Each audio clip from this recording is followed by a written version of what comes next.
तो नमस्कार दर्शकों, जिस तरीके से हम सुबह से लगातार बताने का प्रयास कर रहे हैं, हमने जिला राजौरी के हर एक एलओसी क्षेत्र के जितने भी लोग कैंपों में इस वक्त बसेरा कर रहे हैं, जब हमने उनसे हाल चाल जानने का प्रयास किया तो बहुत ही ये इस वक्त ये हमारे साथ मौजूद हैं।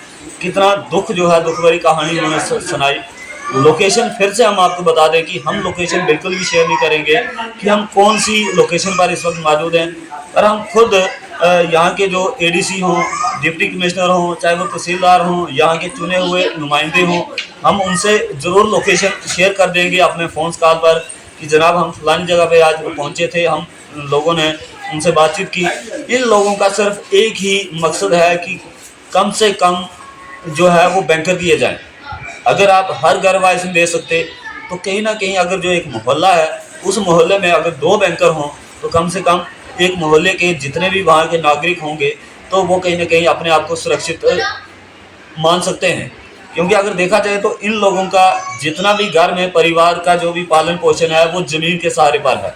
इसलिए इनका लाखों का नुकसान जो है वो हो चुका है। एक तो फसल जो है वो इनकी बिल्कुल इस वक्त ख़राब हो चुकी है, और उसके बाद जो मवेशी हैं, मैं माननीय प्रधानमंत्री जी से भी कहूँ, एलजी साहब से भी कहूँ, डिप्टी कमिश्नर राजौरी से भी अगर मैं अपील करूँ तो जनाब आखिर इनसे पूछिए, जो इनका एक एक मवेशी है वो इस वक्त लाखों रुपए का मवेशी है, जो इस वक्त बिल्कुल ख़त्म हो चुके हैं वो। क्योंकि ये लोग अब किस तरीके से अगला समय जो है वो व्यतीत करेंगे, क्योंकि आगे ही हिंदुस्तान 100 साल के बाद कहीं ना कहीं अभी उसने सिर उठाया था और आज कायनात हरकत की पाकिस्तान ने, तो ये लोग बेचारे आज दरबदर हो चुके हैं। जी सर, क्या नाम है आपका? मेरा नाम भारत कुमार है। सर, जिस तरीके से देखा जाए तो जम्मू कश्मीर के अंदर पहलगाम घाटी के अंदर एक पाकिस्तान की तरफ से बड़ा कायरनात हमला किया जा रहा है, पर हम उसको हमला नहीं कहेंगे। जितने भी लोग वहां पर जो हम उनको कहेंगे जम्मू एक के बाद एक गोले जो थे वो दागे। क्योंकि बात की जाए तो भारतीय सेना पर उनका तो कोई भी जवाब जो है वो नहीं दिया, तो उन्होंने सिविलियंस पर जो था वो अटैक किया। तो किस तरीके से आप देखते हैं कि आपके ऊपर, आपके गांव के ऊपर जब भी ये इतना बड़ा हमला हुआ, तो क्या कुछ कहना चाहेंगे? क्योंकि सबसे बड़ी समस्या क्या आ रही है आपको? चलो जी, शुक्रिया आपका जो आप हमारा हाल जानने के लिए यहाँ पे पहुँचे। सबसे बड़ी बात है कि मैं पाकिस्तान को ये बताना चाहता हूँ कि अगर सिविलियन के ऊपर इतना आपने थोड़ा सा अटैक किया, और पाकिस्तान के ऊपर प्रधानमंत्री नरेंद्र भाई मोदी ने कितना बड़ा अटैक किया, अगर कल को फौज के ऊपर अटैक होता है तो पाकिस्तान का क्या हाल होगा वो पाकिस्तान बेहतर जानता है। रही बात की समस्या की, तो समस्या हमारी बंकर्स की मानी जाती है। बंकर अगर होते तो हम घरों से बाहर नहीं निकलते। हमारी यही डिमांड रहेगी सरकार से कि बंकर होने चाहिए। बंकर की वजह से हम बंकर में सुरक्षित रह सकते हैं। दूसरी बात की, जो इस वक्त फसल कटाई का टाइम था, मतलब फसल पूरी तैयार थी, क्योंकि पूरी फसल खराब हो चुकी है, नष्ट हो चुकी है, कहीं आग लग चुकी है और कुछ लोग जो घर से भागे हैं वो पशुओं को खुला छोड़ के आ गए। अब पीछे वो फसल भी तबाह है। तो मेरी यही, हमें भी अपनी इंडियन आर्मी के ऊपर पूरा भरोसा है। हमारे प्रधानमंत्री श्री नरेंद्र भाई मोदी जी को पूरा गर्व है हमें कि वो जो भी निर्णय लेंगे अच्छा लेंगे, हमारे हित में लेंगे, देश हित के लिए जो भी फैसला लेंगे बहुत ही अच्छा रहेगा। देखिए, लोकेशन तो हम बिल्कुल भी शेयर नहीं करेंगे, क्योंकि जिस तरीके से देश के प्रधानमंत्री हों, गृह मंत्री हों, चाहे वो हमारी पुलिस प्रशासन हो, चाहे बेल्ट फोर्स हो, क्योंकि उनकी तरफ से लगातार कहा गया कि आप लोकेशन बिल्कुल भी शेयर मत करें। जिस तरीके से हमने देखा कि नेशनल मीडिया वाले एसी कमरों में बैठकर वो ये कहते नज़र आ रहे हैं कि जम्मू कश्मीर के ज़िला राजौरी के अंदर हालात जो हैं बिल्कुल स्थिर हैं।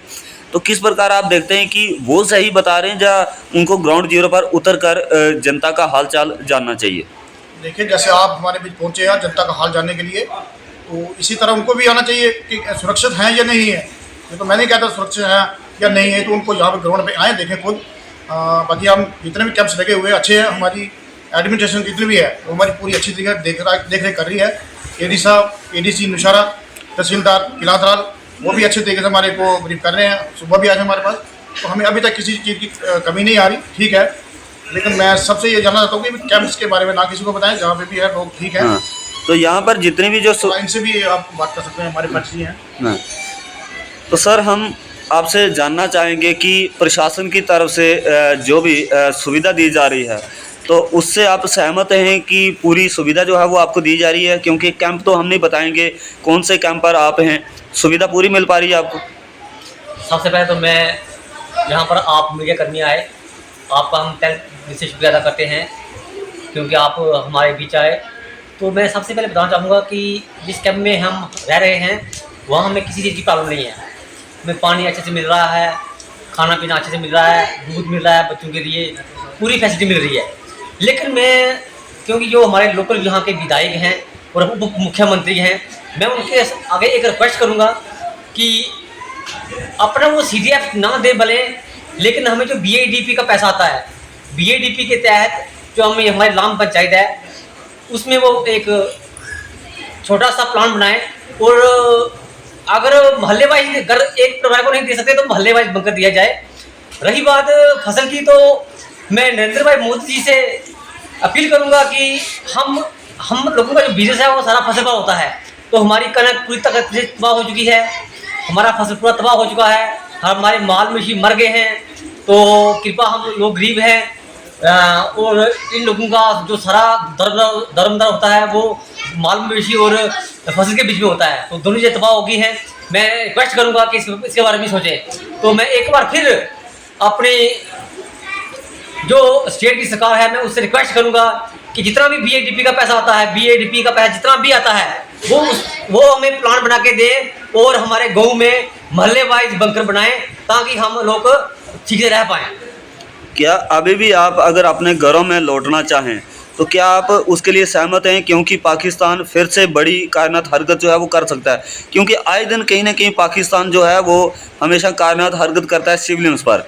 तो इस पर क्या आप सहमत हैं अगर आप यहाँ से अगर आप अपने घर वापसी करेंगे? सर मैं आपको बताना चाहूँगा, सबसे पहले तो मैं थैंक्सफुल करता हूँ एडमिनिस्ट्रेशन का कि उन्होंने हमें मौके पर वहाँ गाड़ियाँ भेज कर हमें वहाँ से बचाया। जब तक हमें एडमिनिस्ट्रेशन DC साहब या हमारे DC साहब या हमें तहसीलदार को हुक्म नहीं देते तब तक हम यहाँ से नहीं जाएंगे। और रही बात जवाब देने की, तो नरेंद्र भाई मोदी जी ने जो पाकिस्तान को जवाब दिया है वो आने वाले कई नस्ल याद रखेगी। मैं आपको बताना चाहूँगा जो हमारे ऊपर 18% GST थोपा गया, मैं कहता हूँ कि वो 18 नहीं 30% काटे, क्योंकि जो आज हमारे हिंदुस्तान के पास फैसिलिटी है, जो हमारे पास हथियार हैं, मैं बताना चाहूँगा कि अगर वो 15 उन्होंने टारगेट चुने थे, अगर वो सारे टारगेट पाकिस्तान चुन लेता तो शायद आज हमारा हिंदुस्तान तबाह हो जाता। लेकिन मैं धन्यवाद करना चाहूँगा नरेंद्र भाई मोदी जी का, अमित शाह का, कि उन्होंने इतना अच्छी तरीके से तैयारी की, उन मिसालों को आसमान पर ही फोड़ दिया।